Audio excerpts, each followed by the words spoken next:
बहनों और भाइयों, आप इतनी बड़ी तादाद में आज यहाँ आए हैं। गर्मी में मेरा इंतजार किया है और मेरे आने के बाद मेरा स्वागत इतने प्रेम से आपने किया है, इसके लिए मैं आपकी बहुत बहुत आभारी हूँ।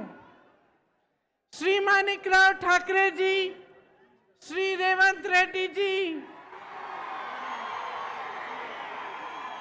श्री भट्टी विक्रमार्का जी, श्री उत्तम रेड्डी जी, श्री जीवन रेड्डी जी, श्री जाना रेड्डी जी, श्री हनुमंतराव जी, श्री पोनल्ला लक्ष्मैया जी, मोहम्मद अजहरुद्दीन जी, श्री बलराम नायक जी, श्रीमती रेणुका चौधरी, श्री अली शब्बीर जी, सी तक्का जी, श्री मधु गौड जी, श्री जग्गा रेड्डी जी, श्री के राजू जी, श्री नरसिम्हा रेड्डी जी, वामसी जी, संपत जी, नदीम जावेद जी और रोहित चौधरी जी। यहाँ पर उपस्थित मंच पे सारे कांग्रेस पार्टी के नेतागण, पदाधिकारी और यहाँ पर जितने भी उपस्थित कांग्रेस पार्टी के कार्यकर्ता हैं, आप सबका इस सभा में बहुत बहुत स्वागत। आप तेलंगाना को मां बोलते हैं। ये एक जमीन का टुकड़ा नहीं है आपके लिए, ना एक नक्शे पे बनाई हुई लकीर है। ये आपके लिए वो धरती है जिसे आप मां समान मानते हैं, जिसके लिए आपके दिल में वो श्रद्धा है, वो प्रेम है और वो निष्ठा है जो एक बेटे या एक बेटी की अपने मां के प्रति होती है। शायद आप हट जाएं तो देख पाएंगे। इस धरती के लिए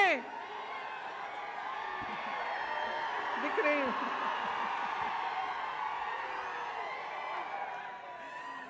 इस धरती के लिए सैकड़ों लोगों ने कुर्बानी दी। वीर श्रीकांताचार्य और सैकड़ों अमर वीरों ने तेलंगाना के लिए एक सपना देखा था और उस सपने के लिए उन्होंने अपना जीवन दिया। मित्रुलारा कोशिश करूंगी। तेलंगाना विद्यार्थी अमरवीरल्लू ए आकांक्षाल कोसम आत्म बलिदानल्लू చేసుకున్నారు। ठीक बोला? उनकी क्या इच्छा थी, उनकी क्या आशा थी? उनकी इच्छा थी, उनकी लड़ाई थी कि यहाँ के युवाओं के लिए रोजगार बने, कि आने वाली पीढ़ियों को अपना पूरा हक मिले, उनके साथ ज्यादती न हो। किसानों के लिए उन्होंने ये सपना देखा था कि उनको पानी मिले, फसलों का सही दाम मिले, कर्ज का बोझ न उठाना पड़े। अपनी बहनों के लिए ये सपना देखा था कि पूरी तरह से उन्हें भी अपना हक मिले और सारी सुविधाएं मिले। वारंगल, रेड्डी, नलगोंडा, करीमनगर, महबूबनगर जैसे शहर भी हैदराबाद की तरह विकसित हो, उनका नाम भी पूरी देश दुनिया में मशहूर हो। ये शहीद जिन्होंने तेलंगाना के लिए अपना जीवन दिया, ये चाहते थे कि बाबा साहेब अम्बेडकर, महात्मा फूले जी, कोमरम भीम जी का जो सपना है वो साकार हो, सबको सामाजिक न्याय मिले, सबको समान हक मिले। पूरे तेलंगाना का यही नारा था, नीरू निद्दलू नियमकालू। पानी, फंड्स और रोजगार, यही आप सबका नारा था। इसके लिए सैकड़ों कुर्बानियां दी गई। किसान, युवा, महिलाएं, दलित, आदिवासी सब आंदोलन के नायक थे। यहाँ की बेटियां इस आंदोलन के नायक थे। ऐसा कोई एक नेता नहीं था जिसने इस आंदोलन को आगे बढ़ाया। ये आपका आंदोलन था। तेलंगाना की धरती के बेटे और बेटियों का आंदोलन था। उन्होंने कुर्बानियां दी, उन्होंने आंदोलन किया और इन कुर्बानियों की वजह से आज हम तेलंगाना प्रदेश में खड़े हैं। आप तो जानते ही होंगे, मेरे परिवार ने भी कई कुर्बानियां दी इस देश के लिए। इंदिरा भी शहीद हुई। मिट्टी के लिए कुर्बान होने का मतलब क्या होता है, ये मैं जानती हूं, मेरा परिवार जानता है और समझता है। जब हम सब कहते हैं कि किसी शहीद की कुर्बानी व्यर्थ नहीं होनी चाहिए, तो इसका मतलब क्या होता है, मेरे परिवार के सदस्य जानते हैं। और यहाँ तेलंगाना में एक एक पुरुष, एक एक महिला जानती है, क्योंकि आप में से हजारों लोगों ने यही कुर्बानी दी अपने प्रदेश के लिए और अपने देश के लिए। कुर्बानियां एक विचार के लिए दी जाती हैं। दिल में जो इंसान जिस चीज में विश्वास करता है, जिसके लिए लड़ता है, उसके लिए कुर्बानी दी जाती है। जब सैकड़ों युवाओं ने तेलंगाना के लिए कुर्बानी दी, तो मेरी मां सोनिया जी ने गहराई से ये समझा कि यहाँ की आवाज क्या है, यहाँ की जनता क्या चाहती है। और मुझे याद है कि एक सरल निर्णय नहीं था, एक तरह से एक मुश्किल निर्णय था, क्योंकि अगर सोनिया जी उस समय सत्ता के बारे में सोचती या अपनी पार्टी के लिए राजनीति के बारे में सोचती, तो शायद ये निर्णय नहीं ले पाती। लेकिन सोनिया जी ने आपके बारे में सोचा, आपकी इच्छा के बारे में सोचा, जो आंदोलन आपने बनाया था उसके बारे में सोचा, जो आप चाहते थे उसको सुना, समझा और तभी ये निर्णय लिया गया। तेलंगाना जब बना तो ये स्पष्ट था कि ये प्रदेश अपना रास्ता अपने आप तय करेगा। सबकी यही इच्छा थी और आशा थी कि एक मजबूत प्रदेश बनेगा, कि जितनी आशाएं आंदोलन में व्यक्त की गई थी, जितने बलिदान दिए गए थे, उनका आदर होता। और सब चाहते थे कि चाहे हमारी सरकार बने, चाहे किसी और की सरकार बने, लेकिन तेलंगाना एक नया प्रदेश बना है, अपने आंदोलन से उभरा है। इसमें सब किसान, दलित, आदिवासी, जनता, युवा सब शामिल हुए। तो हम सब चाहते थे कि कैसी भी सरकार आए, चाहे हमारी सरकार भी ना हो, लेकिन तेलंगाना के लिए कुछ अच्छा करके जाएगी और कुछ बनाएगी और आपको विकसित बनाने के लिए दिन रात काम करेगी। लेकिन अफसोस की बात है कि जो सपना और जो आपकी इच्छा थी नीरू निदलू नियमकालू की, वो अभी तक पूरी नहीं हुई। आज परिस्थितियां ये है कि सत्ताधारी नेताओं को ही पानी मिल रहा है। सारा फंड सत्ताधारी नेताओं को ही मिल रहा है और सारी जो नौकरियां हैं यहाँ के युवाओं को मिलने के बजाय उनके करीबियों और उनके दोस्तों को मिलती हैं। ये आपका सपना नहीं था। बीआरएस सरकार यहाँ एक शासन चला रही है जिसमें आपके सपने सरकार नहीं हो पा रहे हैं, साकार नहीं हो पा रहे हैं। उनको शायद ये लगता है कि ये प्रदेश उनकी जागीर है और वे इसके नए जागीरदार हैं, लेकिन इसके लिए आप नहीं लड़े। इसके लिए आपके बहनों, आपकी भाइयों ने बलिदान नहीं दिया। इसके लिए आपका आंदोलन नहीं चला। आपका आंदोलन इसलिए चला कि आपको अपना पूरा हक मिले, कि जितने रोजगार बन रहे हैं वो यहाँ के युवाओं और युवतियों को मिले। और इसीलिए जब बीआरएस की सरकार ने कहा कि वो आपको कर्ज मुक्त करना चाहती है और ये वादा दिया, 2.5 लाख किसानों पर आज भी 1.5 लाख रुपए का कर्ज है। 2.5 लाख किसानों पर, एक एक किसान पर कर्ज है और आपको अभी तक कर्ज मुक्त नहीं किया है, अपना वादा पूरा नहीं किया। 8,000 किसानों ने 2014 से लेकर आज तक आत्महत्या कर डाली। रोजाना लगभग 3 किसान आत्महत्या करते हैं। केसीआर जी ने कहा था कि हर घर में एक नौकरी देंगे। मैं आप सबसे पूछना चाहती हूं, आपके घरों में नौकरी मिली कि नहीं? नहीं मिली। नहीं। यहाँ के हाल में यहाँ के 40 लाख युवा बेरोजगार हैं।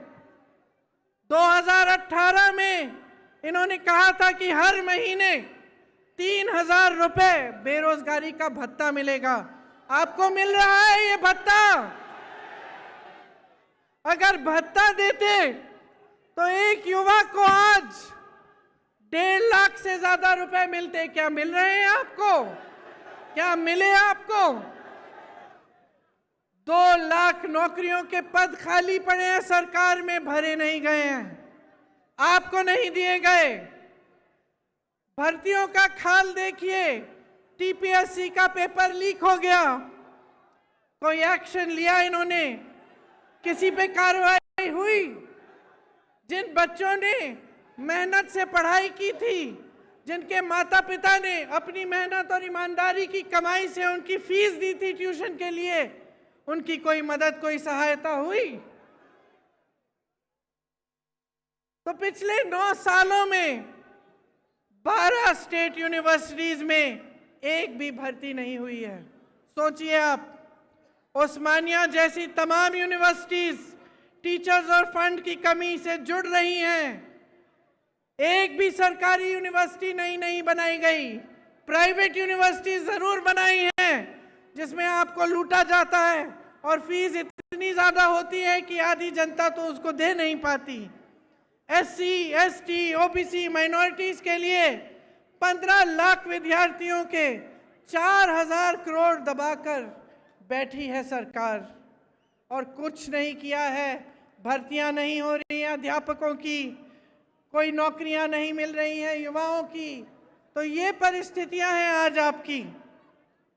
आपको बहुत चीजें कही गई थी, बहुत वादे किए गए थे, लेकिन वो वादे पूरे नहीं किए।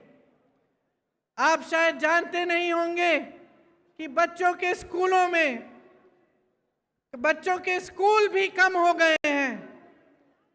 कम बच्चे एनरोल हो रहे हैं पाठशालाओं में और शिक्षा का ही बजट कम कर दिया है।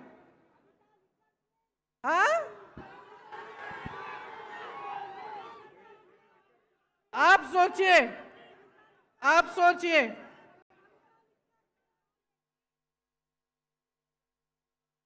एक एक व्यक्ति पर कहीं ना कहीं से कर्ज है। हर व्यक्ति के ऊपर हजारों रुपए का किसी न किसी तरह से कर्ज है। आपका पैसा सारा कहां गया? आपकी संपत्ति कहां गई? जो बड़े बड़े सपने आपको दिखाए थे, जो आपकी आशाएं थी, जिसके लिए आपने आंदोलन किया, अपना एक नया प्रदेश बनाया, उन आशाओं का क्या हुआ? आपको एक ऐसी सरकार मिली जिसने आपके सपने तोड़े। तो अब आपको तय करना पड़ेगा। కార్యక్రమానికి ముఖ్య అతిథులుగా విచ్చేసిన कुछ महीनों में यहाँ पे भी चुनाव आएगा। मैं हर रोज पिछले 2 हफ्तों से कर्नाटका में प्रचार के लिए जा रही हूँ। आज आखिरी दिन है।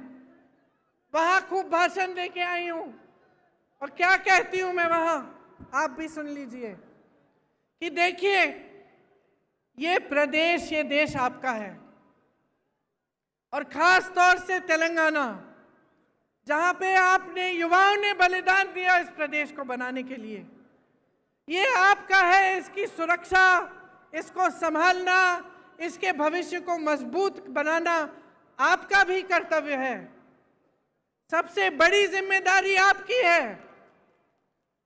जब आप एक सरकार को चुनते हैं तो अगर आप जागरूक नहीं बनते, अगर आप ये नहीं देखते कि इस सरकार ने हमारे लिए क्या किया, कैसी स्कीम्स बनाई, हमारी आज परिस्थितियां कैसी हैं, पहले से सुधरी हैं कि पहले से ज्यादा मुश्किल परिस्थितियों में हैं हम, और उस जागरूकता के साथ आप नई सरकार नहीं चुनेंगे, तब नुकसान किसी नेता का नहीं होगा बहनों और भाइयों, नुकसान आपका होगा।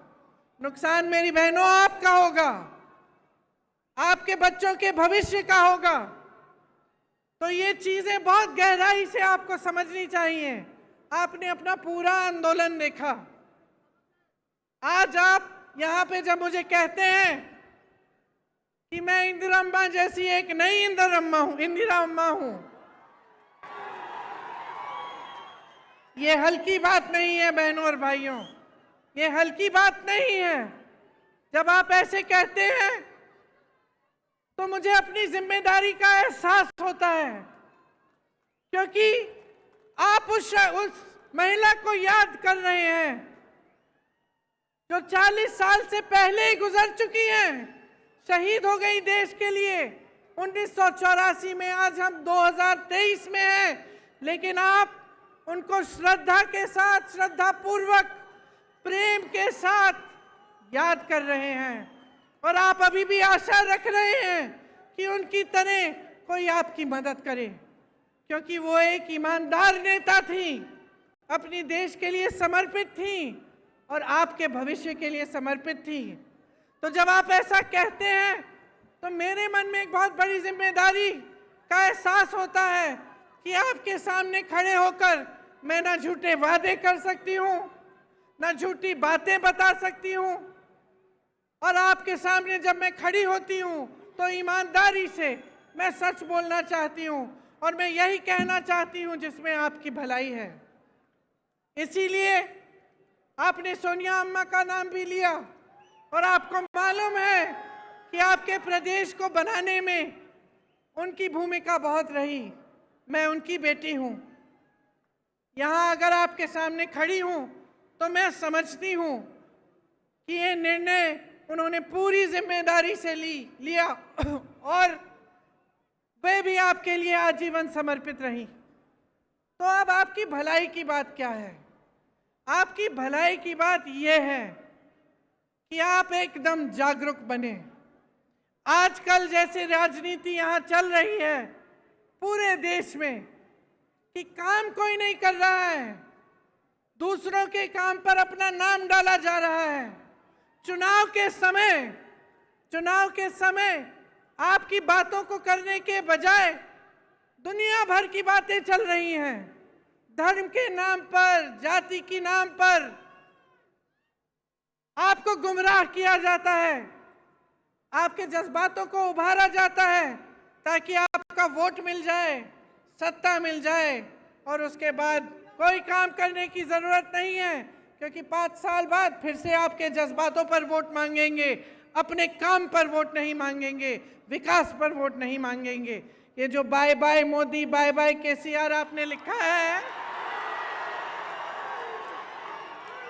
अगर आप सचमुच बाय बाय चाहते हैं तो अपनी जिम्मेदारी को समझिए।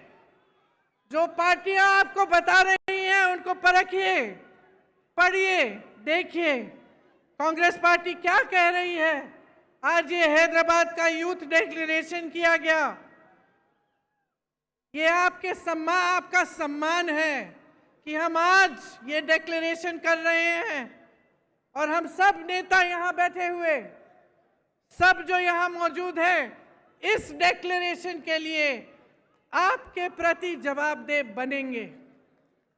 अगर हमारी सरकार बनेगी, 5 साल बाद ये काम नहीं किए गए तो हमें निकाल देना।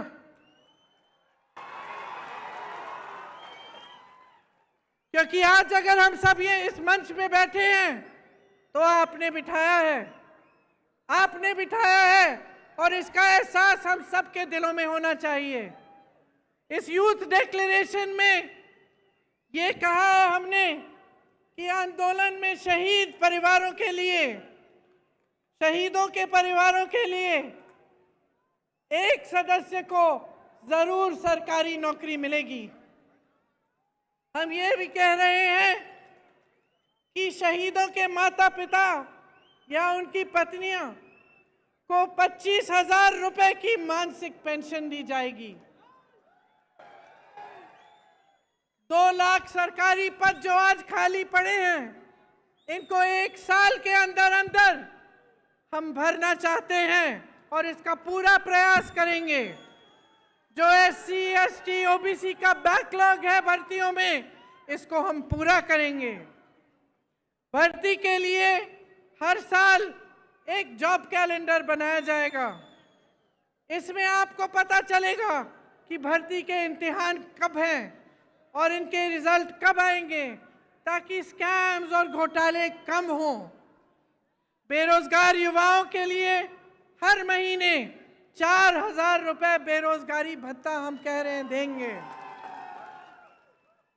और ये उस तरह का भत्ता नहीं होगा जो आज तक आपने देखा नहीं है, जो KCR जी ने आपको वादा करके बताया था। हम ये निर्णय ले रहे हैं कि आपको मिलेगा, और ये हम पूरा प्रयास करेंगे कि जल्दी से जल्दी अगर सरकार बने तो ये काम शुरू होगा। प्रदेश के 7 जोन्स में एम्प्लॉयमेंट एक्सचेंज बनाना चाहते हैं हम, और हर जिले में, जैसे रेवंत जी ने भी आपको बताया, स्किल डेवलपमेंट सेंटर बनाया जाएगा। तेलंगाना में सरकारी सहायता पाने वाली प्राइवेट कंपनीज की भर्तियों में तेलंगाना के युवाओं को 75% आरक्षण मिलेगा। स्पेशल गल्फ सेल बनेगा, जिसमें जो गल्फ के देशों में रोजगार के रास्ते बनते हैं, उनकी सुविधा आपके लिए बनाई जाएगी। शिक्षा को बढ़ावा दिया जाएगा। इन्होंने शिक्षा की बजट कम की है। आप सोचिए कि किस तरह का भविष्य बनाना चाहते हैं आपके लिए, अगर स्कूल ही नहीं खुलवा रहे हैं, अगर शिक्षा की बजट कम हो रही है। SC, ST, OBC, माइनॉरिटीज और EWS के ज़रूरतमंद बच्चों के लिए फीस का रीइंबर्समेंट किया जाएगा। जो 4,000 करोड़ सरकार के ड्यूज हैं वो क्लियर किए जाएंगे। खम्भम, मेडक में नई इंटीग्रेटेड यूनिवर्सिटीज बनाई जाएंगी। शिक्षा प्राप्त कर रही 18 साल से ऊपर की लड़कियों को इलेक्ट्रिक स्कूटर मिलेगा। हाँ, ये मुझे भी पसंद है, ये वाला। 4 नई IIIT बनाना चाहते हैं हम। वर्ल्ड क्लास की स्पोर्ट्स यूनिवर्सिटी, ये सब काम हम करना चाहते हैं। और इसके अलावा बहुत सारी चीजें इस यूथ के जो आपने ये जो डिसीजंस लिए हैं उसमें लिखे गए हैं। आप सबको पढ़ना चाहिए और सबको अच्छी तरह से समझना चाहिए। तो अंत में मैं सिर्फ इतना कहना चाहती हूं कि अगर आज आपको अपने भविष्य को बचाना है, अपने प्रदेश को आगे बढ़ाना है, अपने देश को गलत तरह की राजनीति से बचाना है और एक ऐसी राजनीति स्थापित करनी है जिसके लिए जनता सर्वोपरि है, तो आपको जागरूक बनना एकदम सबसे ज्यादा महत्वपूर्ण चीज यही है। आपको जागरूक बनना पड़ेगा। मैं यही मांगने आई हूं आपसे, बार बार आपसे मिलती रहूंगी, बातें करती रहूंगी, और मेरी इच्छा यही है कि जो सपने शहीदों ने, आपकी बहनों, आपके भाइयों ने आपके प्रदेश के लिए देखे,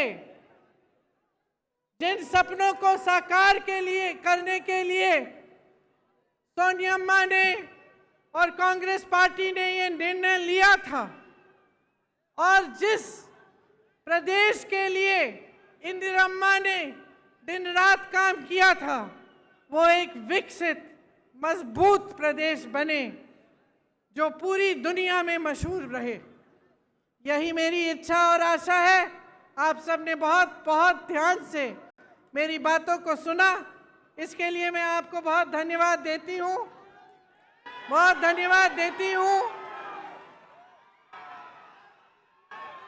एक बार मेरे साथ कहिए, जय हिंद, जय हिंद, जय हिंद। धन्यवाद।